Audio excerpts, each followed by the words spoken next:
පච්චත්තං වේදි සබ්බෝ විඤ්ඤෝති ඉමේහි චහි ගුණේහි සමන්නා ධම්ම රතනං සරණං ගච්ඡාමි ධම්ම රතනං සිරසා සුපටිපන්නෝ භගවතු ශ්‍රාවක සංඝෝ උපටිපන්නෝ භගවතු ශ්‍රාවක සංඝෝ ඥාය පටිපන්නෝ භගවතු ශ්‍රාවක සංඝෝ සාමීචි පටිපන්නෝ භගවතු ශ්‍රාවක සංඝෝ යතිදං චත්තාරි පුරිසං අට්ඨ පුරිස පුත්‍රායේ භගවතු ශ්‍රාවක සංඝෝ ආමේයෝ දක්ඛිනේයෝ අංජලි කරණීයෝ අනුත්තරං පුඤ්ඤං කෙත්තං ලෝකස්සාති ඉමේහි නවහි මේහි සමන්නා සංඝ රතනං සරණං ගච්ඡාමි සංඝ රතනං සිරසා නමාමි ඒතේන සච්චවච්චේන දුක්ඛා උපසමින්තුතේ ඒතේන සච්චවච්චේන භයා උපසමින්තුතේ ඒතේන සච්චවච්චේන භෝගා උපසමින්තුතේ නමෝ තස්ස භගවතු අරහතෝ සම්මා සම්බුද්දස්ස නමෝ තස්ස භගවතු අරහතෝ සම්මා සම්බුද්දස්ස නමෝ තස්ස භගවතු අරහතෝ සම්මා සම්බුද්දස්ස කිං සච්ඡං ගවේසි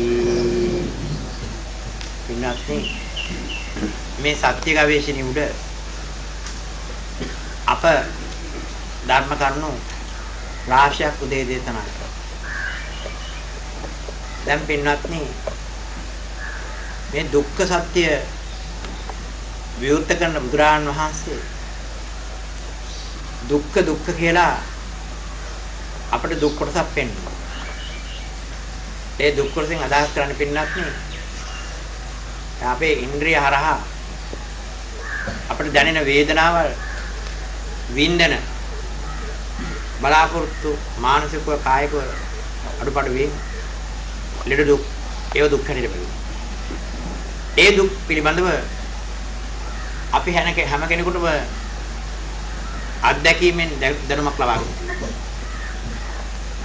ඊළඟට පින්නක්නේ ඒ දුක්ඛ සත්‍ය තවත් එහාට විවෘත කරන බුදුරන් වහන්සේ මේ අපිට මේ සැපේ කියන පැත්ත මේ සැපේ කියන්නේ ධානයෙන් අපි ඉන්නවනම් එතන රූපාවචර ධානයෙන් එනවා ඒක සැපයක් හැටියට පෙන්වනවා. අරූපාවචර ධානය කියනවනම් ඒක සැපයක් හැටියට පෙන්වනවා. අත වශයෙන්ම උපේක්ඛා සති පාරිශුද්ධෙන් චතුර්ථ ධානං උපසම්පජ්ජ විහෙරති. ඒ චතුර්ථ ධානට චින්තනය හරහා සමාදනය කරලා තාම ප්‍රීතිය දුක කෙනෙක් නැති ඒ මධ්‍යස්ථ පවතින ඊටාම ශානසයෙන් සිවුම් පත්‍රකින් ඉතල ඒව පින්නත් චින්තනය හරහා ඇති වෙන ඒ දුකට කියන ප්‍රතිවිරුද්ධ ධර්මයක් සැප. එහෙම සැපක් අපේ ගාව තියෙනවා. භාවනා කරාම ඒ වගේ දේවල් වැඩිවෙනවා. නමුත් මේ තථාගත දර්ශනය අනුව ඒකත් බුදුහාමුදුරුවෝ පෙන්නන්නේ දුකක් හැටියට. ඒ අපි සැපේ කියපු තමයි ඒක දුකක් හැටියට පෙන්නන්නේ. ඇයි? මේක නිතර වෙනස් වෙනවා. අපි ධ්‍යාන සමාපatti ලබා ගත්තත් ඒ ධ්‍යාන සම්පatti පිරිනවනවා විනාශ වෙනවා. එතෙන්දී අපිට ඇති වෙන්නේ දුක. ඒ දුක පෙන්නන්නේ විපරිණාම දුක් කියලා. දුක්ඛ විපරිණාම දුක්. අර සැපේ ඒ ආකාරයෙන් පවතින්නේ නැහැ. සැපේ වෙනස් වෙනවා. ඒක නේද සැපේ වෙනස් වෙන නිසා ඒකත් වැඩෙන්නේ මොන විදිහේ දුකකටද? විපරිණාම දුක. ඊළඟට වෙන්නත් මේ තථාගත දර්ශනීය ලබන්නේ ඊටාම ගැඹුරු ඊටාම ගැඹුරු. දර්ශනීය වශයෙන් දැකිය යුතු. දර්ශනයකටපත් විය යුතු. සංස්කාර දුක්ඛ. මෙන්න මේ සංස්කාර දුක්ඛ පිළිබඳව ඒ දැනුම ලැබෙනකොට තමයි වෙන්නත් නේ අපර තථාගත දර්ශනය පහළ වෙන්නේ. ඒ ධර්මයට බහින්න ඊටාම ගැඹුරක් තියෙනවා. සංස්කාර දුක්ඛ කියන්නේ මොකද්ද? ඒ සංස්කාර දුක අපි බලනකොට වෙන්නත් නේ නැවතත් අපට රූප වේදනා සංඥා සංඛාර විඥාන මේ පිළිබඳව නිවැරදි පැහැදිලි දැනුමක් අප තුළ පිහිටා. දැන් අපි නිතරම කතා කරන විඥානය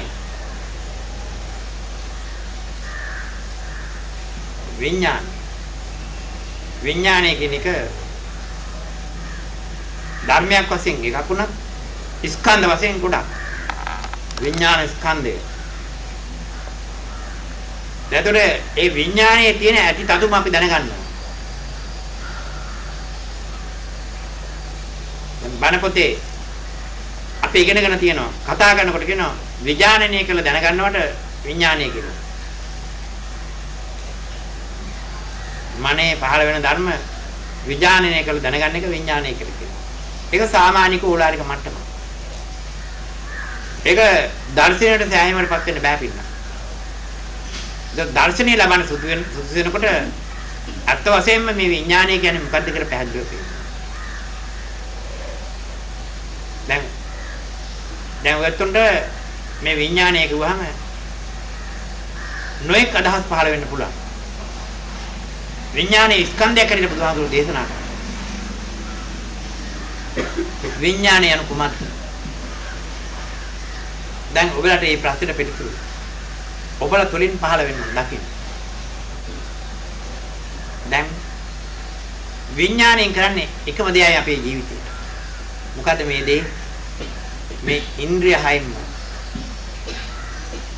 පහළ වෙලා අරමුණක් ඇති බව දැන ගැනීම.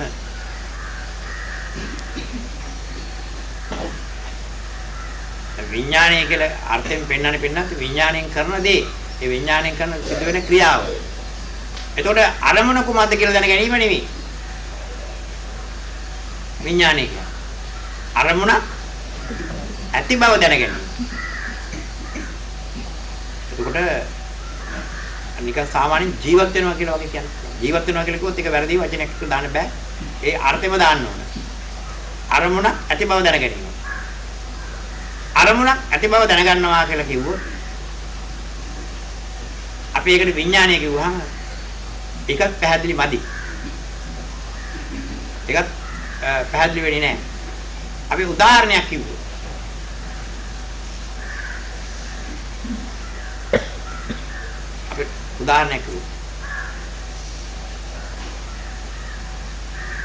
රතු රෝස මලක් දකින්න.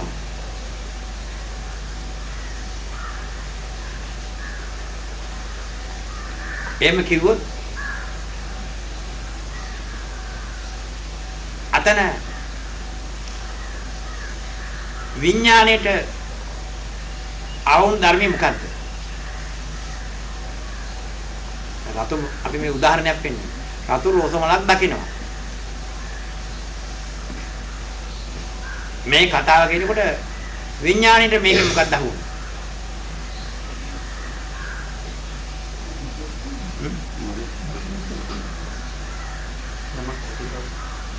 මල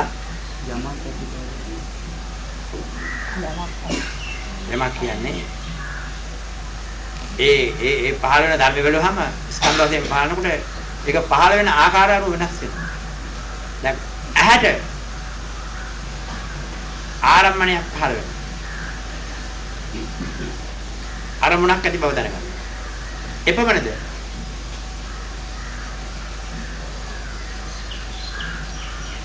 එයාට අරමුණක් ඇති බව දැනගන්නවා. එපමණද?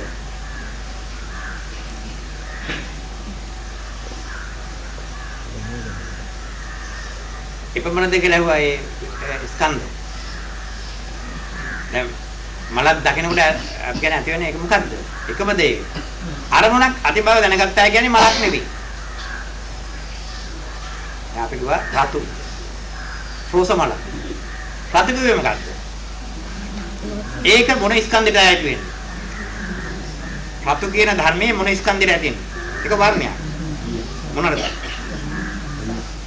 මොනවාද? බලන්න තෝ කියන්න. රතු කියන එක ඇති වෙන්නේ මොන ස්කන්ධයටද? සංඥා. එයාට රෝස මල කිව්වා? ඒ සංඥා. සංඥා. කො සංඥා ස්කන්ධය. රතු රෝස මල දැක්කා? දකින්නවා කියනකොට තමයි පේනවා කියනකොට ඒක මොන ස්කන්ධයටයි වෙන්නේ?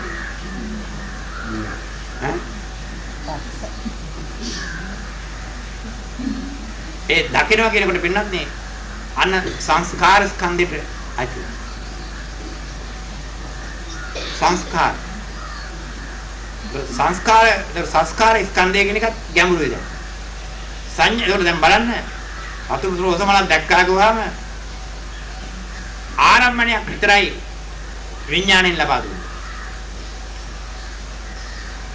රතු රෝස මල ඔය කියන සෑම ධර්මම වෙන වෙනම සංඥා. ඒවයි කියන්නේ සංඥා ස්කන්ධය. දැක්කා කියන එක සංස්කාර.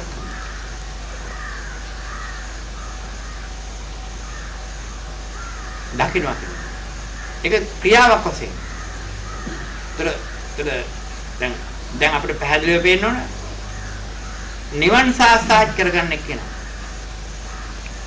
නිවන් සාක්ෂාත් කරගන්න ස්වභාවය මොකද්ද කියන එක දැන් උතන පේනවා.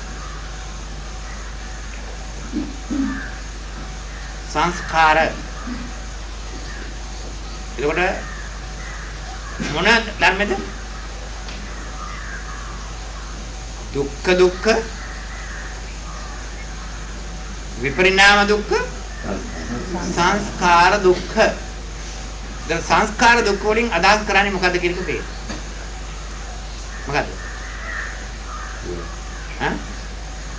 මොකද්ද? නිතරම ක්‍රියාත්මක වන ස්වභාවය. එතකොට සංස්කාර කියන වචنين අදහස් කරේ ක්‍රියාත්මක වන ධර්මයක්. ක්‍රියාත්මක වෙන අවස්ථාව.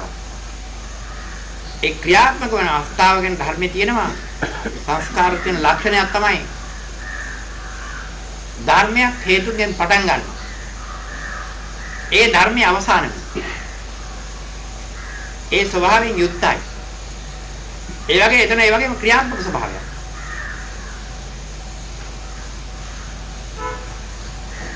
එතකොට ඒ විදිහේ ගොඩවල් රාශියක්.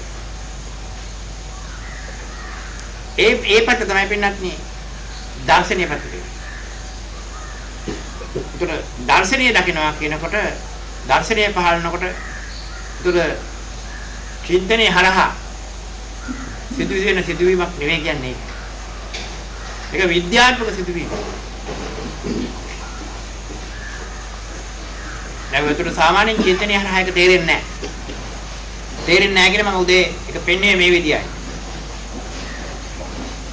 අතක් උස්සනවා. අතක් පහත් කරනවා. අඩියක් ඉස්සරහට තබනවා.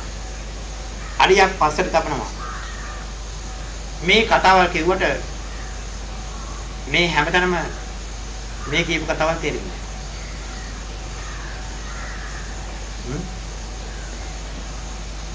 අඩිය උස්සනවා කියලා කියන්නේ මොකද්ද? දැන් අපි අඩිය උස්සනවා කිව්වොත් මොකද්ද? ඈ? දැන් අඩිය කියපු වචනේ සංඥාවට අයිති වෙන්නේ. උස්සනවා කියන එක සංස්කාර ස්කන්ධය. මොකද මේ උස්සනවායි කියන්නේ? මොන වගේ ක්‍රියාවක්ද ඒක? ඈ? මේ මහා භූතයන්ගේ සංකලනය කොයි විදිහට වෙනවද? ඒ මහා භූතය වෙනස් වෙන එක තමයි වෙන්නේ. වෙනස් වෙනවා කියලා නිකන් කොහොම කතා කරලා හරියන්නේ නැහැ. එතකොට වෙන්නන්නේ මේ අඩිය උස්සනවා කියනකොට මේ මහා භූතයන්ගේ තියෙන ස්වභාවය සහැල්ලු බවට පරිවර්තනය වෙනවා. ඒ දෙර්ම වායෝ ධාතු උස්සන. එතකොට සහැල්ලු බවට පරිවර්තනය. එතකොට මේ මහා මේ ධාතුන්ගේ චලනයක් මේ ධාතුන්ගේ සංකලනයක් සිද්ධ වෙනවා. මේක පේන්නේ නැහැ කෙනෙකුට. කෙනෙකුට පේන්නේ අඩිය උස්සනවා කියන. ඒ කියන්නේ ධාතු කොටස නිරන්තරයෙන්ම එක එක ස්වභාවය ගන්නවා. එතකොට දැන් අඩියක් උස්සනකොට අඩියක් පල්ලෙහා තියාගෙන එනකොට පඨවි ධාතුව උස්සන්න වෙනවා. අඩු උස්සනකොට පඨවි ධාතුව සීන වෙලා වායෝ ධාතුව උස්සන්න වෙනවා. වැඩි. අර බර සහල්ලෝ කිව්වේ ඒකයි. ඒතර මේ නිතරම මේ ධාතු සංකලනයක් තමයි අපි මේ සෑම ඉරියව්වකම සිද්ධ කරන්නේ. ඒතර සත්‍යයක් විගලේ කරන දෙයක් නෙමෙයි. දැන් අන්න ඒ විදිහට තමයි පැහැදිලිව පේනවා නම් අපිට සක්කාය දිට්ඨිය අතක් උස්සනවා කියන සක්කාය දිට්ඨිය නැති වෙනවා. කකුලක් පය බෙව තියනවා කියන සක්කාය දිට්ඨිය නැති වෙනවා. අතක් උස්සනවා කියව සක්කාය දිට්ඨිය. ඒ අතක් කියලා ගත්තේ ඒක නිසා. මොකද මෙතන තියෙන්නේ? ධාතු සංකලනයක්. ඒ චින්තන ස්වභාවත් එක්ක සිදුවෙන ධාතු සංකලනයක් විතරයි. ඒතර සත්‍යයේ පුද්ගලයෙක් කරපුවඩම් මේක තියෙනවද? ඈ? ඒතර උස්සන අතක් තියෙනවද? බුද්ධන් හැටියට. ඈ? පාත් කරන අතක් තියෙනවද? අත උස්සනවා කියන්නේ මොකක්ද?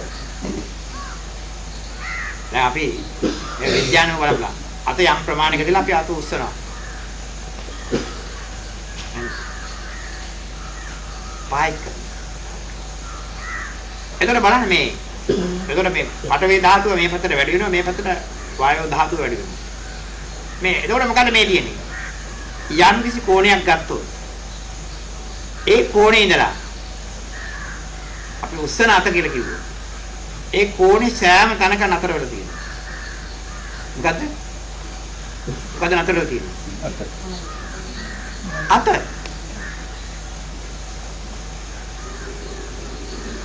උස්සනවා කියන්නේ ඒ කෝණය වෙනස් වෙනවා. මෙහෙම දැන් මෙහෙම තියලා මේක කෝණයකට තුනේ. මෙහෙම කරනකොට දැන් හරිද? අර තිබුණ අත තිබුණ කෝණය නෙවෙයි තියෙන වෙනින් තැනක තියෙන්නේ. දැන් තියෙන්නේ අත ඒතකොට මෙහෙම උස්සන වෙලාවේ හැම තැනකම අත මේ කෝණය හැම තැනකම තුණා. ඒ තිබුණු තැන අත තිබුණු තැන අප අත ඉස්සුවේ නැහැ. අත උස්සන තැන තිබුණේ ඒ කියන කතාව තේරෙනවද මේ කියපු දේ තේරෙනවද ඈ බස් එක උදාහරණ ගත්තත් එහෙනම් බස් එක උදාහරණ ගත්තත් ඒකයි දැන් බස් එක උදාහරණ බාහිරින් අරගෙන මේ පෙන්නන්නේ අතක් ඒතර උස්සන අත කියලා කිව්වහම දැන් තියෙන ධාතු සංකලනයක් විතරයි මේක පුද්ගලයෙක් කරන දෙයක් නෙමෙයි.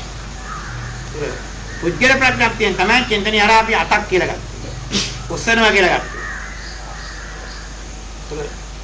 ධාතු සංකලනය නිරන්තරයෙන්ම සිද්ධ වෙනවා. අතක් උස්සනකොට කකුලක් ඉස්සරහට ගෙනකොට. ඒක උදාහරණයක් කියනවනම් අපි රූපේ පැත්තට නැගුවේ. රූපේ පැත්තට නැගුවේ. ඒකට අතට ටිකක් ඒ පැත්ත බලන්න පුළුවන්. මේ නාමයේ පැත්ත පැත්තකට කළා මේ ගොරෝසු පැත්ත පිට. අපි ගන්නවා උදාහරණ ගත්තොත්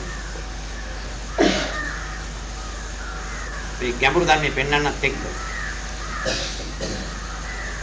පොල් ගෙඩි තුනක් එකට ගැට ගන්න. පොල් ගෙඩි තුනක් එකට ගන්න. අපි ලෙලිත් එක්ක කියලා ගන්න.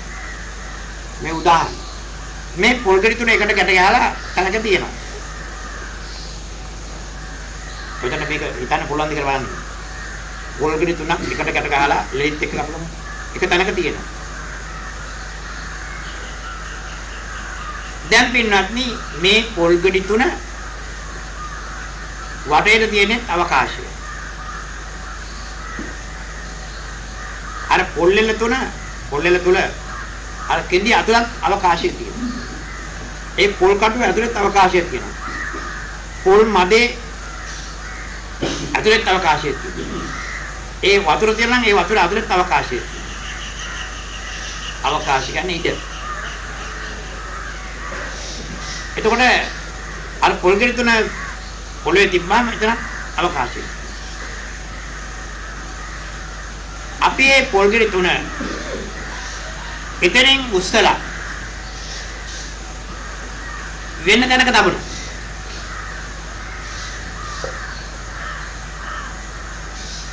මේ පොල් ගෙඩි තුන උස්සලා වෙන තැනක තබනවා.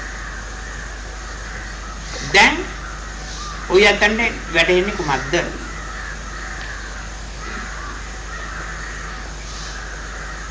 දැන් මොකද්ද එතකොට වැටෙන්නේ? අර පළමුවෙම තුන පොල් ගෙඩි තුන තන තිබුණු අවකාශයේද ඒ පොල් ගෙඩි තුන යම් තැනකින් ගිහලා තිබ්බහම තියෙනවා. ඈ? නෑ. එහෙනම් මොකද්ද? ඒ දැන් පොල් ගෙඩි තුන තියපු තැන තියෙන අවකාශය. එතන අර විදිහට පොල් රුඹුල ASCII අවකාශය නැද්ද? තියෙනවා. පොල් මඩේ ASCIIත් අවකාශය තියෙනවා. ඒ පොල් ගෙඩි වඩේටත් අවකාශය තියෙනවා. පොල් ගෙඩි ඇතුළේත් අවකාශය තියෙනවා. දැන් එතකොට ඔතන පෙන්න්නේ මේ අවකාශයේ පොල් ගෙඩි තුනක් අපි අරගෙන යනකොට නිතරම ඒ අවකාශ ධාතුව තුලින් තමයි මේ රූප ද්‍රව්‍ය ගමන් කරන්නේ. ඊළඟට මම මේ ඔය එක නිදර්ශනයක්. අපි ගන්නවා මේ දැන් පොල් නෙවෙයි. ඊට වඩා පොඩි දෙයක්. අපි ගන්නවා හාල් ඇටයක්. හාල් ඇටයක් අරගෙන අපි දියර දානවා. දිය කියන්නේ වතුරට මිශ්‍ර කරනවා. හාල් ඇටය කිව්වා මේකේ වැඩි තියෙන මොනවද? පඨවි ධාතුව. වතුර දැම්මයි කිව්වා මෙතන තියෙන්නේ. හාල් ඇටේ වතුර දැම්මම ආභන්දන කරන ආපෝ ධාතුව. දැන් මේ ආපෝ ධාතුවත් එක්ක මේ හාල් ඇට දැම්මම දැන් මොකද වෙන්නේ? පෙඟෙනවා. පෙඟෙනවා කියන්නේ මොකක්ද? ඈ? පෙඟෙනවා කියන්නේ මොකක්ද? ඈ? ඒ ධාතු සංකල්පය. ඈ? ඒ ධාතු පෙඟෙනවා කියන්නේ මොකක්ද කියලා දැන් අපි හාල් ඇටයක් දැම්මා වතුර භාජනයක. වතුර උරා ගන්න. ඈ? වතුර උරා ගන්න. ඔව් උරා ගන්නවා කියන්නේ මොකක්ද? පඨවි ධාතුව ආපෝ ධාතුව නිසා ධාතු සංකලනයක් කළා. හරි උත්තරේ කියන්න ඕන. හරි උත්තරේ කියන්නේ මේක අපින දැන් ආපෝ ධාතු කියන්නේ ආබන්ධනයේ තියෙන ස්වභාවය. දැන් පඨවි කියන්නේ පදගතියේ තියෙන ස්වභාවය. දැන් මේක අර පඨවි එමෙන්න හාල් ඇටයක් අර වතුර දැම්මම වෙන්නේ ඔබට පෙරෙන්නේ නැතුවට අර කියමු නීතිය බලන්න. අර පොල් ගෙඩියට කියමු නීතිය. ඒ අවකාශයේ හාල් ඇටේ වඩේටක් තියෙනවා. සෑම ඒ හාල් ඇටේ යම් පිටි ප්‍රමාණයක් තියෙනවා නම් ඒ පිටි ප්‍රමාණය වටේටත් අවකාශය තියෙනවා. පිටි තුලත් අවකාශය තියෙනවා. මේක තේරෙනවද? දැන් අපිට ඇහැට පේන්නේ නැහැ ඒක. අර හාල් ඇටේ වතුර දැම්මාම ඉඩ තියෙන තැනට අර වායුව වෙනුවට වතුර රිංග ගත්තා. දැන් අපි කියන හාල් ඇටේ පෙඟුණා එහෙම නැත්නම් ඉදිමුණා. ඊළඟට මොකද දැන් ඊළඟට වෙන්නේ? පිටි බවට පරිවර්තනය කරනවා. දැන් මේවා පිටි බව. දැන් පිටි කියන්නේ මොනවද? පිටි කියන්නේ පඨවි ධාතුවමයි. හාල් ඇටේ කිව්වෙත් පඨවි ධාතුවමයි. දැන් ඒ පිටි ගත්තාම හාල් ඇටේ තියෙන පිටි ගත්තාම පවුඩර් වගේ තාම සියුම් අණු. දැන් ඒකේ මොකද තියෙන්නේ? අර පොල් ගෙඩිය වගේ මේක වටේටත් තියෙන එක පිටියටයක් ගත්තොත් ඒ පිටි බිඳුවක් ගත්තොත් ඒක වටේට තියෙන්නේ අවකාශ ධාතුව. ඒක ඇතුලේ තියෙන්නේ අවකාශ ධාතුව. දැන් ඔබට පේනවා මම මේ කියන නිදර්ශන හොඳට තේරුම් කරගන්න මහන්සි ගන්න. දැන් හාල්ලට දැන් පිටි වලට දැක්කා. ඒ පිටි ටිකට ආපහු වතුර ඇඟිල්ලට වතුර ටිකක් කරගෙන පිටි ටිකට දාන්න. දැන් මොකද වෙන්නේ? ආපහු ආභන්දනේ එකට එකතු වෙනවා. අර පිටි වෙන වෙනම තියෙන පිටි ටික ආපහු එකට එකතු වෙනවා. ඒක තමයි ආභන්දනේ කියන්නේ. ආභන්දනේ කියන්නේ එකට බැඳෙනවා. එතකොට දැන් ඔබ තේරුම් කරගන්න ඕනේ. විද්‍යාඥයන්ට කියන්න පුළුවන් හඳේ වතුර නැහැ කියලා. නමුත් කථාගත දර්ශනයේ පැහැදිලිව පේනවා හඳේ තියෙන ආභන්දන ගතිය. නැත්තම් හඳක් අපිට දකින්න හම්බ වෙන්නේ නැහැ. මේ සූර්යා එනික ගහ පෑවුවත් ඒකෙත් තියෙන ආබන්ධන ගතිය. ආබන්ධන කියන්නේ එකට එකතුණු ගතිය. ඒ ආබන්ධන ගතිය නැත්තම් වෙන්නත් සම්පූර්ණ විසිරලා. ඉරක් වශයෙන් දකින්න පුළුවන්, හඳක් වශයෙන් දකින්න පුළුවන්, වැලියටයක් වශයෙන් දකින්න පුළුවන්. ඒ ආබන්ධන ගතිය තියෙන නිසාමයි. නමුත් වෙන්නත් මේ තථාගත දර්ශනේ මේ ආබන්ධන ගතිය කියන එක කෙනෙකුට විස්තර දෙන්න කරලා දෙන්න අමාරුයි. ඒ විද්‍යාවෙන් වෙන විදියක් ඒ විදියමයි විද්‍යාවට තුනක් සමාන වෙන්නේ. ආබන්ධන ගතිය. ආබන්ධන ගතිය කියන්නේ ආපෝ ධාතුව කියන්නේ වතුර. දැන් උදාහරණයක් කියනවනම් දැන් අපිට වතුර වල ආකාරය කිව්වොත් දැන් පඨවි කිව්වොත් අපිට දැනෙන්නේ කොහමද? තද ගතියක් දැනෙනවා. ඒ වගේම ඒක ප්‍රතිවිරුද්ධ සහැල්ලු ගතියක් දැනෙනවා.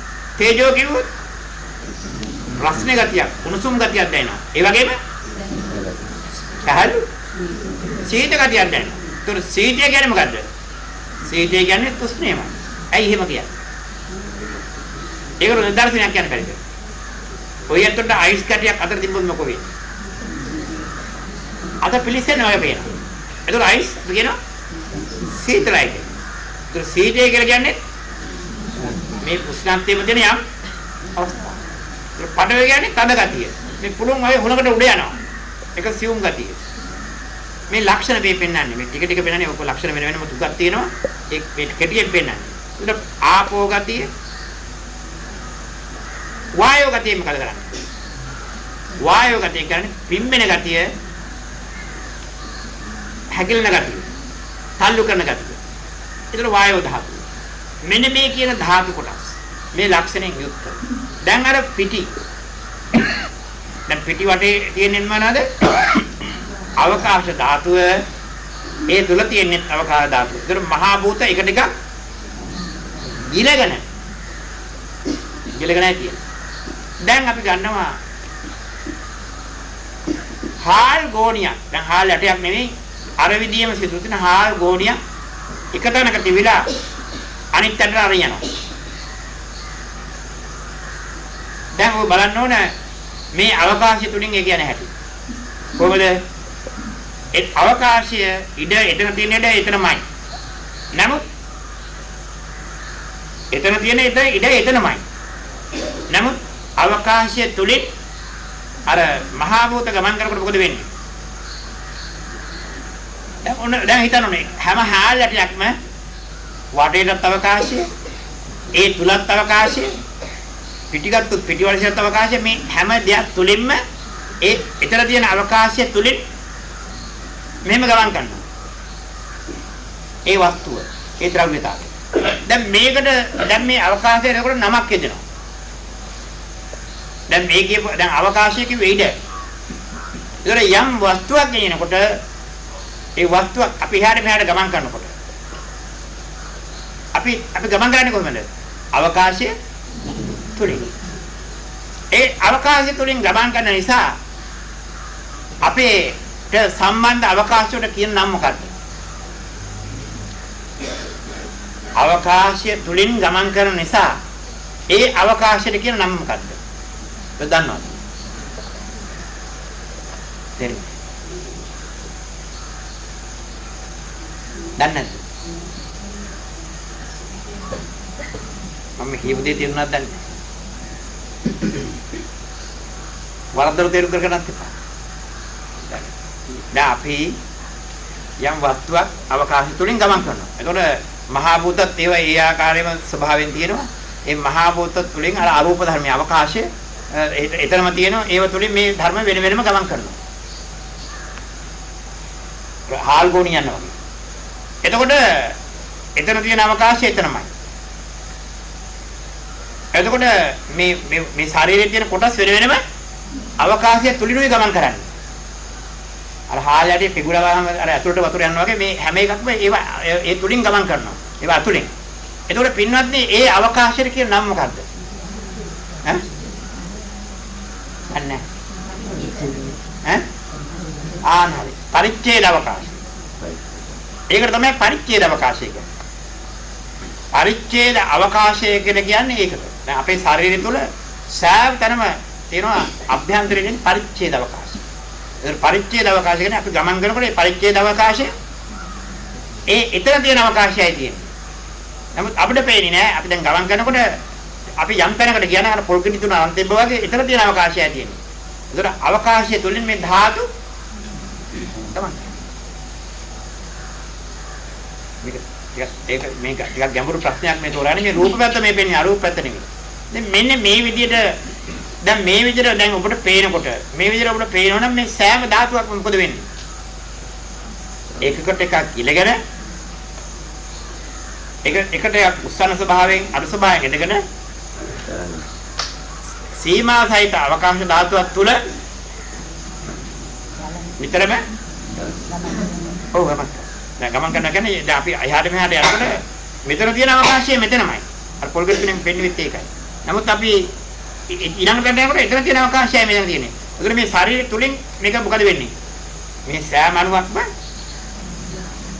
වටේට ඇතුළත එය සෑම අවකාශ ධාතුවක්ම පරිච්ඡේද අවකාශ ධාතුවක් බවට පරිවර්තනය වුණේ කොතනින්ද? මේ ස්වභාවය නිසා. දැන් ඔබ උදාහරණයක් කියනවනේ ඔබ තවම තේරුන්නේ නැහැ ඔතනට. දැන් මේ හාල්ලට කියන එක අපි ගන්නවා උපමා කරනවා මී මැස්සොන්ට. දැන් හාල්ලට නෙමෙයි මී මැස්සෝ. දැන් ඔය දකිනවා අහසේ මී මැස්සෝ යනවා. ඒක මී මැස්සෝ යන්නේ කොහමද අහසේ? පියාඹ තමයි. පියාඹ යනකොට කොහමද යන්නේ? ඒ මී මැසි රංචු එකකට යන්නේ. නමුත් එකකට ගියාට කොහමද යන්නේ? දැක්කේ නැද්ද? ඈ? නිතර ඒ ගමන් කරනකොට එක්කෙනාට එක්කෙනා ගැටෙන්නේ නැහැ. එක්කෙනාට එක්කෙනා ගැටෙන්නේ නැහැ. සීමා සහිත දෙයක් තියාගන්නවා. ඒ හැමතැනම පියාසල කරගෙන යනවා. එතකොට ඒ විදිය තමයි මේ ශරීරය. අපි ගමන් කරනකොට හයද මීමස රංචුවක් යනවා වගේ මේ සියලුම ධාතු කොටස් මේ විදිහට එකින් එකට වෙනස් වෙවි බිදි මේ යනවා. අපිට ඔක පේනවද? පේන්නේ නැහැ. දැන් වෙන සංස්කාර දුක්ඛ ඒක අන්න එතකොට තමයි පේන්නේ චතුරාර්ය සත්‍ය ධර්මයේ පහළ වෙන්නේ. මේ විදිහට අපිට පැහැදිලිව පේන්න පටන් ගන්නකොට. ඒතකොට මේ පෙනීම චින්තනය නෙමෙයි. ඒ පෙනීම ඔය ඇතුළට මෙහෙම ඇතිවෙනකොට මේ කියන මේ නිතරම නිරන්තරයෙන් වෙනස් වී මේ විදිහට සබයෙන් මේ සිදුවෙන සිදුවීම. ඒතකොට ඔය ඇතුළට කැමැත්තකින් සිදු කර ගන්නව නෙමෙයි. මේ විදිහට ශනිකව මේ මහා භූතිනුත් වෙනස් වෙනවා. එකම එක ආකාරයක් නැහැ. ඒතකොට මේ කියන ධර්මය මගේ මා සතිය කියලා ඔබට පවත් ගන්න පුළුවන්ද? නැහැ තියෙනවද කියලා මම මේ සංස්කාර දුක් කියලා ටිකක් පෙන්න වෙ දුන්නේ. සංස්කාර දුක් කියන එක මේ පේනවද? දැන් ඒක අති සූක්ෂමයි පිටක්. අන්නේ ඒ විදිහට ඊළඟට පේන්න පටන් ගන්නවා කියලා. හරියට බැලුවහම මේ ජීවිතය දිහා බැලුවොත් අර මේ දුක කියලාවත් බලන්නම නම් දුකේ කියලා කනගාටු වෙගෙන ඉන්නෝනේ. නිතරම උතුරන බක්සරියක් වගේ. මේ රූපය පිපිරි මතුවේ. තමන්න මේක පේන්නේ නැහැ. උතුරන බක්සරියක් වගේ නිතරම ඒ ධාතු කොටස් නිතරම වෙනස් වෙයි මිදි යනවා. ඒක ගමන් කරන වෙලාවට අර සිවහන. මෙන්න මේ විදිහේ ස්වභාවයක් තමයි අපි මේ මහා භූතයන්ගේ තියෙන්නේ. මේ මහා භූතය. එතකොට මේ මහා භූත කියන්නේ ඒකයි. එතකොට යම් කිසි මෙන්න මේ ආකාරයේ හැඩයකින් මේව නිරන්තරයෙන් මේ ආකාරයෙන් පවතිනවා කියලා කියන්නේ ස්ථිර කොටසක් මේ ශරීරේ කොහෙවත් තියනවද? නැහැ. මෙන්න මේ විදිහට පැහැදිලිව ඔබට පේනකොට මේ රූප ධාතුව. ඒ රූප ධාතුව ආශ්‍රය කරන නාම ධාතුවක්. ඒක අරූපයි. ওই විදිහට වෙනස් වෙනවා. මේ නාම රූප දෙකම වෙනස් වෙනවා. මේ චින්තනය කියන්නේ වෙනස් වෙනවා. මේක එක තැනක පිළිනවන්න පුළුවන් කෙනෙක් කවුරක්වත්. මේක පැහැදිලිව යම් කෙනෙකුට පේනවා නම් පෙන්නත් මේක අල්ලගන්නේ නැහැ. මේක අතහරින්න. නොදන්නකම නිසා අල්ලගන්න. ඒ නිසා කාටවත් සසර ඉන්නට දොස් කිල් වැඩක් නැහැ. සසර අල්ලගන්නේ කැමැත්තකුත් නෙමෙයි. කැමැත්ත තමයි මේක තියෙන්නේ. මේක ගතානුගතව යන පැත්තටම යනවා. ඇයි? මේ තථාගත දර්ශනයෙන් තමයි මේ විද්‍යාව කියා දෙන්නේ. මේ විද්‍යාව අපිට පැහැදිලිව පේන්න පටන් ගන්නකොට පින්නත් මේ ජීවිතය පිළිබඳව යථාර්ථය පැහැදිලිව දකින්න. ඒ දකිනකොට මේකෙන් අයින්. එහෙම නෙදක මේ සංස්කාර දුක් කියන දෙක කිසිම කෙනෙකුට අයින් වෙන්නේ නැහැ. මේ පින්නුවේ අල්ප මාත්‍රයක් මේ සංස්කාර දුක්ඛය පිළිබඳ. මේක හොඳට දකිනවා. ඒ දකිනකොට පින්නත් ඔබට පැහැදිලිව පෙනෙනවා මේක කරන්නේ කරවන්නේ මේක නෑ. සත්‍යේ පුද්ගලයේ දෙවියෙක් බ්‍රහ්මෙක් මේ අනන්ත ප්‍රමාණ චක්‍රවාටවලවත් මේ තමා තුළවත් මේ සත්සහතරේ ලෝක ධාතුව කොහෙවත් මේ සංස්කාර බිඳනවා සංස්කාර ඇති වෙනවා සංස්කාර බිඳෙනවා. අර මේ මැදරලක් මෙන්න මේ විදිහේ ස්වභාවය තමයි අපි ජීවත් වෙනවා කියලා කිව්වොත් ඒක ඇත්තක් නෙමෙයි. ගලාගෙන යන නතර වෙච්ච ධර්මයක් නෑ අපේ නෑ. මේ සෑම ධර්මයක්ම ශරණයක් පාසා වෙන විදිය. නමුත් අපිට ගැඹුර මේකයි. ආපෝ ධාතුව සම්බන්ධව ඔබලට අපිට තේරුම් කරගන්න අමාරුයි. ආබන්ධනේ.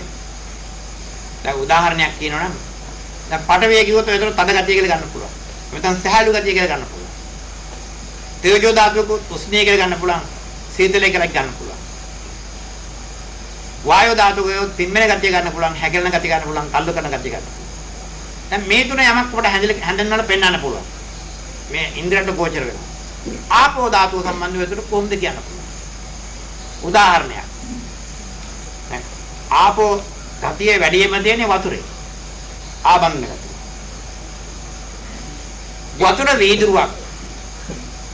නැත්නම් සීතල වතුර වීදුරුවක් ඔබට බොන්න දෙනවා. උදාහරණයක්. ඒ සීතල වතුර වීදුරුවම දැන් ඔයත් බීලා මොකද කියන්නේ? මොකද කියන්නේ? සීතල මේ උදාහරණයක් කිව්වේ. සීතල වතුර වීදුරුවක් වතුර දුන්නොත් බොන්න දුන්නොත් ඔයත් බීලාලා කියන්නේ මොකද්ද? ඈ? මොකද? සනීපයිගෙන සීතලයි කියලා කියනවා. මට උගුරට හොඳට සීතලට දැනුණා කියලා. මේකේ ඒතර ඔය මොකද්ද ඔයත් කිව්වේ? වතුර වල ස්වභාවයක් කිව්වද? වතුර වල ස්වභාවයක් නෙමෙයි ඒත් කිව්වේ. මට දැන් සීතල උගුරනේ සීතල වල ගියා කියනවා. ඒතර වතුර ස්වභාවයද ඔය කිව්වේ? ඔය පෙන්වන්නේ ගිඩි ස්වභාවය. සීතලේ කියන්නේ ගිඩි. එහෙනම් කුණු වතුර වේදුරක් බොමු. නෑ අරතර වේදුරක් කිව්වමනේ සීතල කුණු වතුර වේදුර මොකෝ වෙන්නේ? ඒ තියන්නේ උස්නේ කියන්නේ ගින්න ගැන කිව්වා මිසක් වතුර ගැන කිව්වේ නෑ. එහෙමනම් අපි පීල්ලක් ළඟට ගිහිල්ලා ඒ පීල්ලට ඔළුව අල්ලලා නාමු. එතකොට මොකද්ද? අපිට ඔළුව හාරවන්න වගේ අර වතුරට. මොකද ඒ පටවි ධාතුව. දැන් පින්නත් මේ ආකාරයෙන් බලනකොට අපිට පේනවා ආබන්ධනය කරන මේ ආපෝ ධාතුව අපිට පැහැදිලි නැතිව. එතකොට ඒක දැනගන්නේ කොහොමද? මේ ශරීරයක් වශයෙන් එකක් වශයෙන් කකුලක් වශයෙන් අතක් වශයෙන් මේ එක්කව වෙලා තියෙන මොනව නිසාද? මේ ආබන්ධන ගතිය නිසා. ඒක අර විදිහට බලන්න බෑ. ඒක දැනෙන්නේ නැහැ. ඒක බලන්න මේ බුද්ධ ධර්මයේ තියෙන ගැඹුර. එතකොට මේ වතුර කියන්නේ මොනවද විද්‍යානුකූලව? වායු දෙකක්. වායු දෙකක් තමයි වතුරේ කියන්නේ. බලන්න කොච්චර ගැඹුරද කියලා. වායු දෙකක්. ජලය කියලා කියන්නේ වායු දෙක. ඉතින් බලන්න තථාගත දර්ශනෙත් මේක විදා බලන්න බුදුහාමුදුරුවෝ දැකලා තියෙන හැටි. ඒක නිසා අපිට පහසක් වශයෙන් ගන්න බෑ. ඒක අපිට දකින්න පුළුවන් කොහොමද? කොහොමද දකින්නේ? රාශි වෙලා තියෙනකොට දැන් අපි කියන්නේ ශරීරයක් තියෙන. මේ ශරීරයක් වශයෙන් නැත්නම් ශරීරයක් පේනවද? ඔය ආබන්ධන ගතිය නැත්තම් නෑ. ශරීරයක් අපිට පේන්නේ යම් කිසි හැඩයකට අර ආබන්ධන ගතිය තියෙන නිසා. නැත්තම් අර අවකාශයේ පහළ වෙලා යන දූලි ගොඩක් වගේ තමයි මේක පේන්නේ. හොඳයි අපි කියමු මේ විදියට. දැන් අපේ මේ මස් ඇස තියෙනවා. ඒක දැනගන්න ඕන කාරණා. මේ මස් ඇසින් ඔබට වායුව පෙනෙනවා. දැන් වායුව දැනෙනෝනේ. මේ ඉන්ද්‍රියන්ට දැනෙනවා. උලග හමනවා කියලා අපි දන්නවා. මේ මස් ඇසට වායුව පෙනෙනවා මොකෝයි? එහෙම පේන්නේ කොහොමද? ඒ හොඳට ඇස් පේනවා. වායුව පේන පටන් ගත්තා. බය වෙනවා. ඈ? බය වෙනවා. බය වෙනවා? කෙලවෙන්න බෑ. ඔබ පේන්නේ නැතුව යනවා. කෙලවෙන්න බැරුව යනවා. වායුව කරනවා? හෙලවෙන්න බැරි එකක් නෙමෙයි. වායුව පේන පටන් ගත්තොත් ඔය අතට මාස් ඇස් දෙකට මොකද්ද වෙන්නේ? ඔබ පේන්නේ නැතුව. ඔව්. ඔබ හැපිලාම මැරෙන්නේ. ඇයි? මේ ඉස්සරහා දෙන පිටියක් හරි ගස් ගල් වගේ දේවල් මොනම දෙයක්වත් පේන්නේ නැහැ. ඇයි? වායුව පේන පටන් ගත්තොත් ඒක පේන්නේ නැහැ.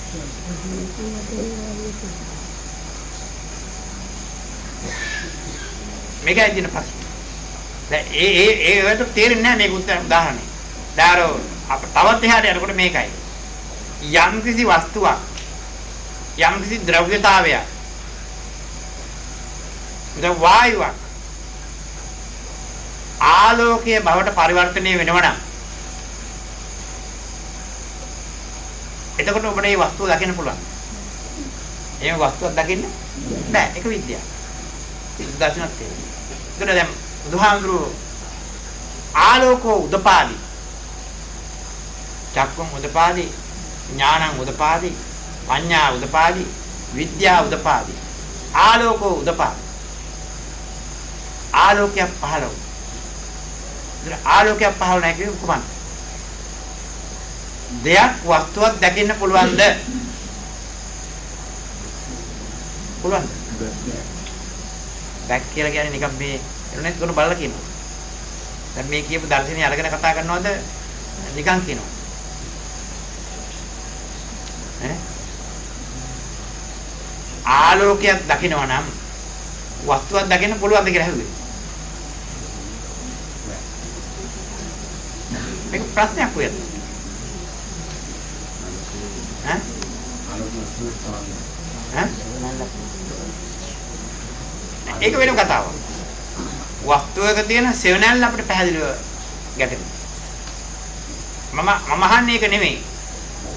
මේ වස්තුවක් කියන එකක් ආලෝකයේ බවට පරිවර්තනය වුණොත් එතකොට ඒ වස්තුව දකින්න බෑනේ. ඒ වස්තුව දකින්න බෑ. එතකොට බුදුරන් වහන්සේ දැන් සොයලා කෙලවරකට ගත්තේ කොතනින්ද? මේ ලෝකේ වස්තුවක් දැක්කද? දෙයක් දැක්කද? ඈ? ආලෝක උදපාර කියන්නේ මොකද? මේ සියලුම වස්තුන්ගේ තියෙන එතන වස්තු බංගත්තේ කෙලවර ඉවර වෙනකන් මාස් දැක්ක. මේ ලෝකේ පවතින ධර්මයක් නැහැ. චක්‍රාකාරව නැවත නැවත සංස්කාර. මේ පාත් ගන්න. ඒතර මේ රූපය බලනකොට දැන් අපිට පැහැදිලිව පේනවා. මේ රූපය කියන කොටසේ බුදුහාමුදුරුවෝකට වචනෙන් පෙන්නන්නේ රුප්පණේ. බුද්ධ වචන. රුප්පණේ. රුප්පණේ කියලා කියන්නේ දැන් අර උදාහරණයක් ගත්තේ ඉටිපන්දම. ඉටිපන්දම කියන එකට ඝනත්වයක්. ඒ ඉටිපන්දමට අර ඒකේ තියෙන තෙල් වලට ඝනත්වයේ තියෙන තෙල් වලට අපි ගින්දර එකතු කරාම අර නුවරට. අර තිරේපත් වෙනකොට අර ඝනත්වයේ තියෙන ඉටිපන්දමේ අර ස්වභාවයට එහෙම ඉන්න බෑ. එයාගේ ස්වභාවය වෙනස් වෙනවා. දැන් පරිවර්තනය මොකද්ද? උණු වෙනවා කියලා. මේ උණු වෙනවා කියන්නේ මොකද්ද? අර කලින් තිබුණු ඝනත්වයේ අර පටවේ ගතියෙන් යට ඉන්න බැරි වුණා. දැන් ඒක උණු බවට පරිවර්තනය නොකර ඒක උෂ්ණත්වයටපත් වෙනවා. එතකොට අර දැන් මොකද විතර ධාතුව? ඊළඟට ඒ ඉටිපන්දමේ උණු වෙලා වැක්කෙනවා. අපි කියන ඉටි කිය.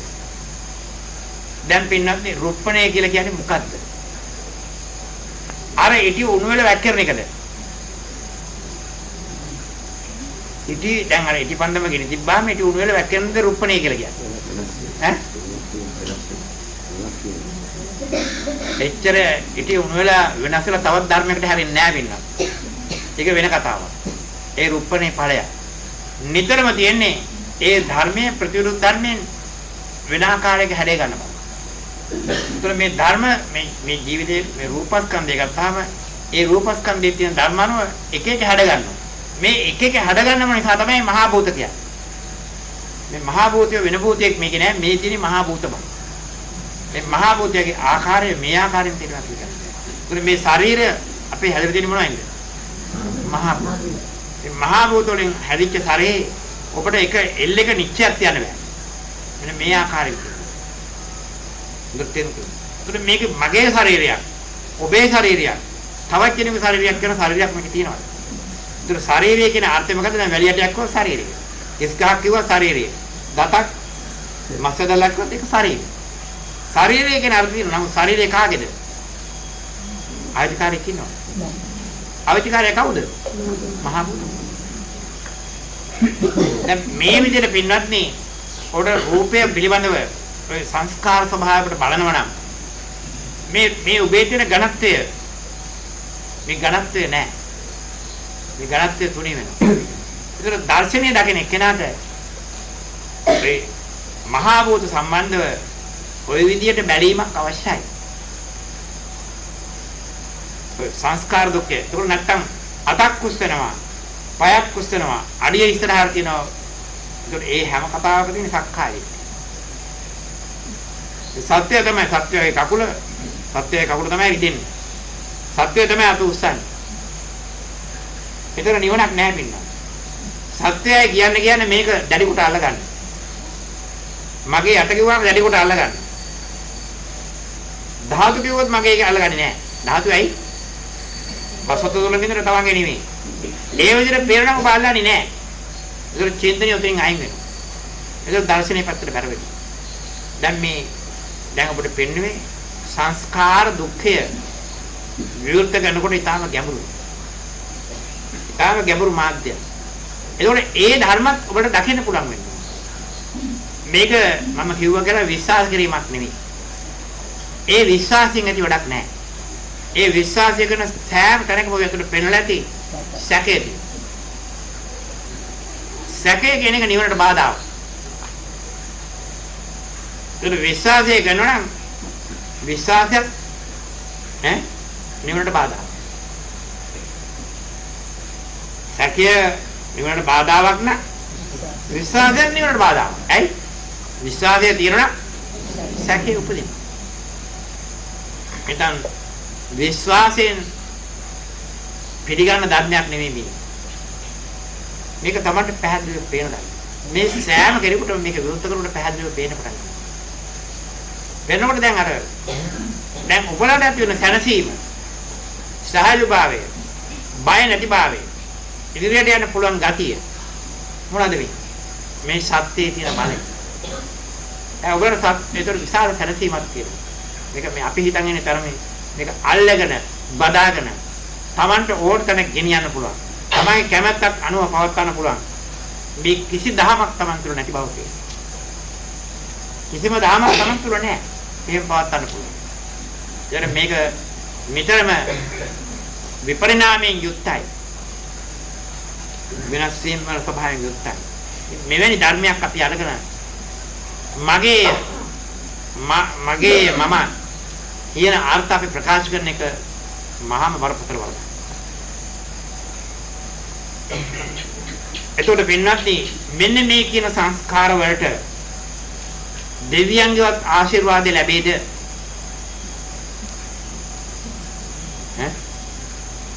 අර ඒ ධර්ම විදි අර විදිහට වෙනස් වෙවි යනවා. දෙවියන්ගේ ආශිර්වාදය ලැබෙයිද? පින්න දෙවියයි කෙනෙකුත් ඉන්නවනම් එයාටත් තියෙන සංස්කාර. එයාට තියෙන්නේ සංස්කාර. එතකොට එය සංස්කාර වලින් පෙළෙන කෙනෙක්. සංස්කාර වලින් යුක්ත කෙනෙක්. ඒ නිසා අපිට දෙවියන්ගෙන් සාහනි ගන්න බෑ වෙන්නේ. අපි සාහනයක් ලබා ගන්න ඕන නම් කරන්න ඕනේ මොකද්ද? මේ සංස්කාර දුක්ඛය දැකලා. දකින්න කියන්නේ මේ ඉන්ද්‍රිය වලින් නෙමෙයි. ඉන්ද්‍රිය. දකින්නත් එක්කම පින්නත් මෙතන නිදහස. එතකොට ඉදන් දුක්ඛං අරිය සත්‍යාන්ති මේ වික්ඛවේ පුබ්බේ අනනුසුතේසු ධම්මේසු චක්කුං උදපාදි ඥානං උදපාදි පඤ්ඤා උදපාදි විද්‍යා උදපාදි ආලෝකෝ. ඔතෙන්ටපත් වෙනවා. එතෙන්ටපත් වෙනවා. ඒ දහමේ තියෙන ස්වභාවය. ඒකට මේ ධර්මයේ විවෘත කරාම කොණ්ඩඤ්ඤාමරු කොණ්ඩඤ්ඤස විරජං වීතවලං ධම්මචක්කුං උදපාදි යංකින්ච සමය ධම්මං සබ්බන්තං නිරෝධම් මන්ති.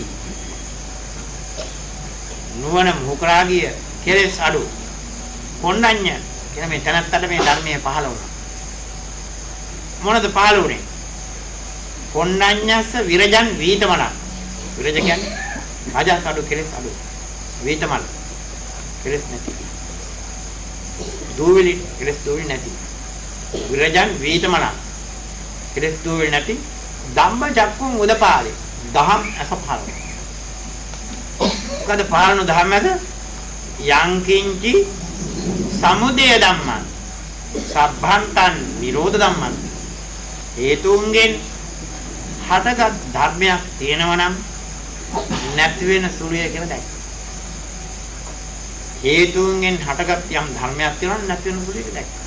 ඒතකොට පින්නත්නි ඒ තමයි සක්කාය දිට්ඨි විචිකිච්ඡි තංච සීලප්පතන්වාපි යදත්ති කිංචි චතුහ ආයේ ච විප්පමුත්තෝ චචා විඨානානි අබබ්බෝ khාත.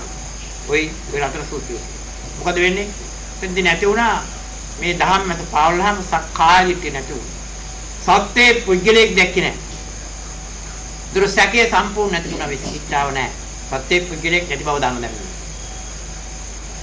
සීලබ්බත පරාමාස වැරදි මත වැරදි උත මේ සීලෙන් ගිහලා පුළුවන් මේ භාවනාවෙන් ගිහලා පුළුවන් ඒ කියන ඒ සියලුම අදහස් නැති වුණා. ඇයි?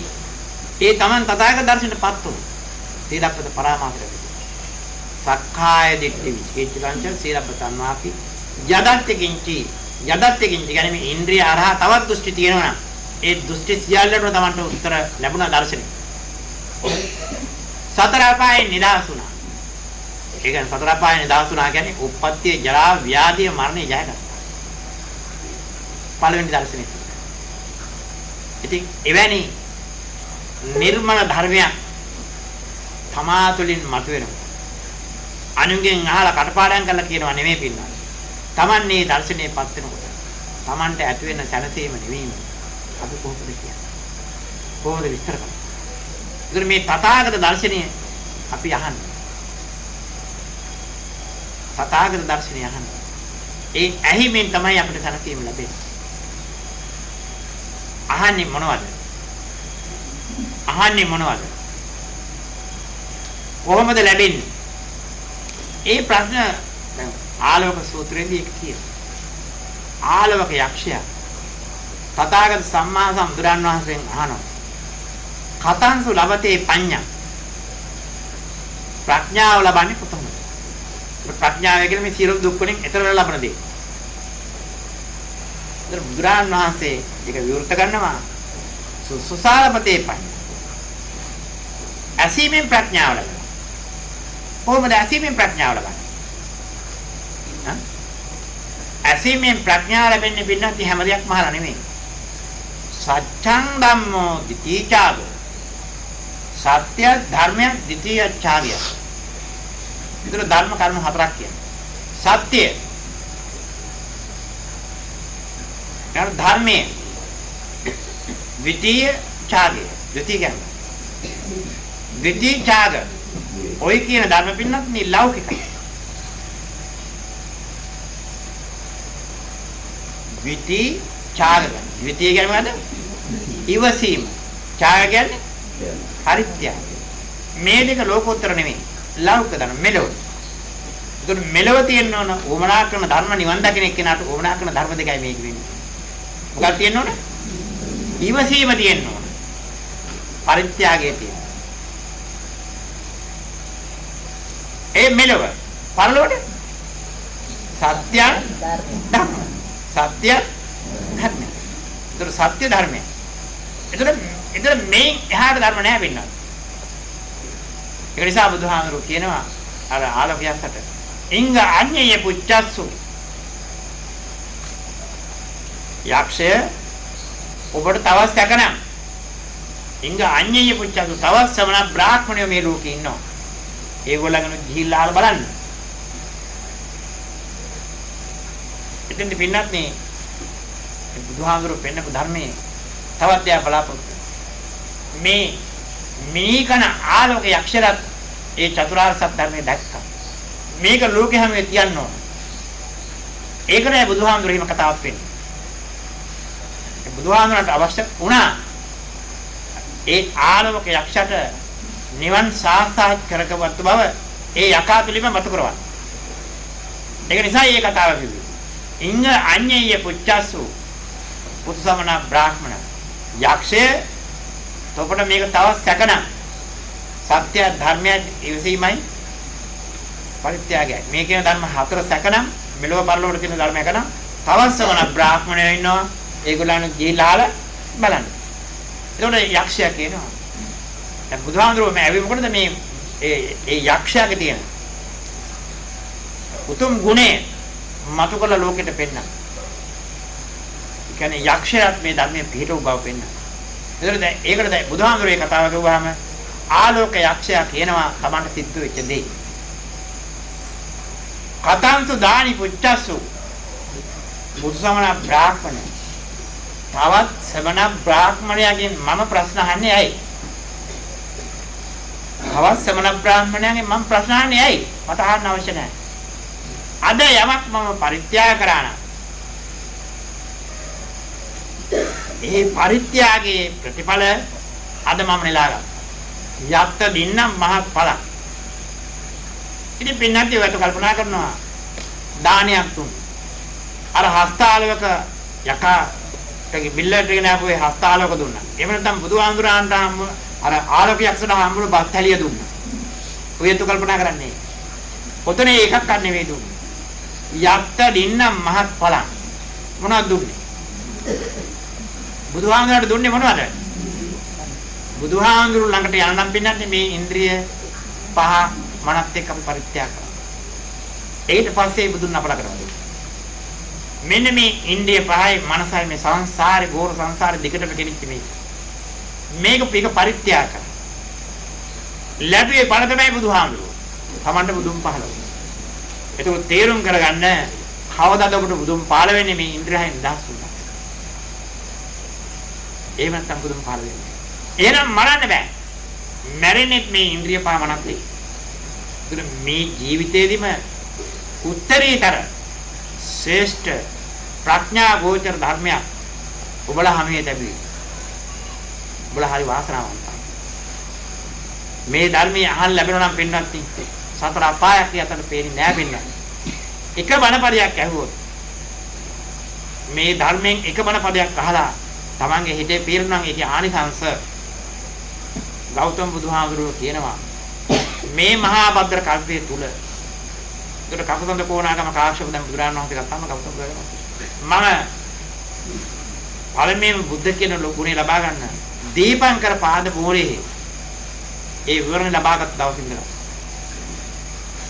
එයින් ඈතට ඔබට ගියා 16 කෝටි 90 ලක්ෂයක් තථාගත සම්මා සම්බුදුරන් වහන්සේට උපස්ථාන කළා තියෙනවා.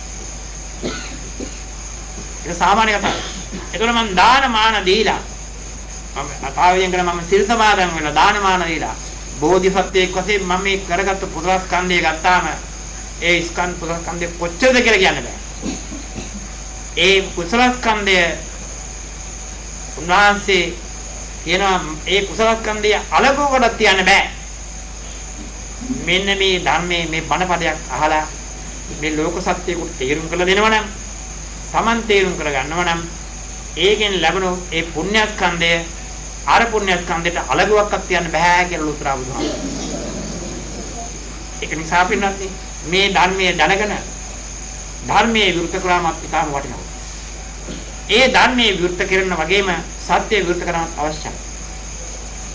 ඒතර ඒ ධර්මයේ පිළිලා ධර්මයේ දැකලා ධර්මයේ විරුද්ධ කරන්න තමයි මම මේ එළියන් නැතුව ඔයත් උන්ට ප්‍රකාශ කරන්නේ. හැබැයි ධර්මයේ දැකලා ඒ ධර්මයේ දැකපු කෙනෙක් දකින්නේ නැහැ. කෙනෙකුට දොස් කියන්නේ නැහැ.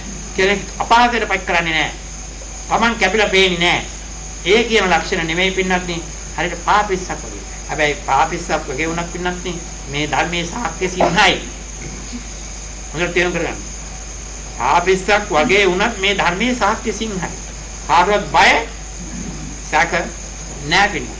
ඒකට මේ උතුම් ධර්මයේ අද මේ උතුම් පොයේ දිනේ මම මේ ධර්ම සාකච්ඡාව නතර දැන් ඔබලා හැම කෙනෙකුටම මේ තථාගත දර්ශනයේ පිහිට මේ දර්ශනීය ලැබිලා අමා මහ නිවනටපත් වෙලා ලෝක සත්‍ය ඉදිරියට ගෙනියන්න ධර්ම දේශනා කරන ශක්තිය ලැබේවා කියලා මම දැන් කරදී මේ සූත්‍රය කියලා අවසන්.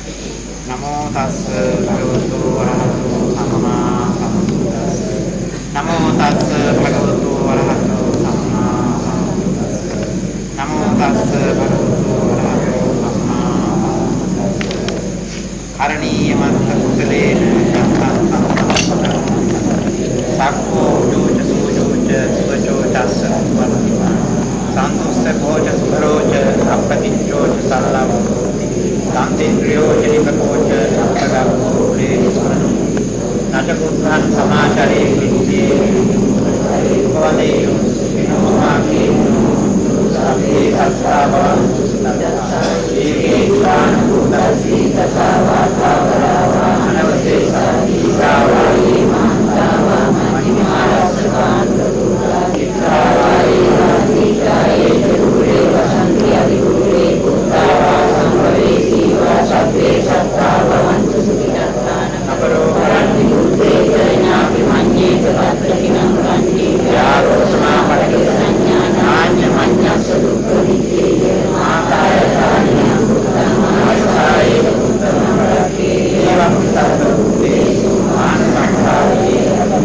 මෙත්තච්ච සබ්බලෝක මාන සංඛාවේ බුද්ධං සුදෝච කිරියයි සම්පාදං කරේයං අතපත්තං නිච්ඡං නිසිනෝ ආයනෝ යාවතස්ස විගතමි ඒතං සතින් අදිත්තේ රක්ඛමේතං විචාරන්තමා එක්කිච්ඡං අස්සනේන සම්පන්න කාමේ විනේය නහිජා ගම්සේ පුරේති ඒතේන සොත්තිතේකෝ ඒතේන සොත්තිතේකෝ ඒතේන සොත්තිතේකෝ සෑම සිරුනාට සුඛපටිපදාවෙන් අමාමානුවන් සම්පන්න වේවා දීර්ඝාස ලැබේවා තෙරුවන් සරණයි.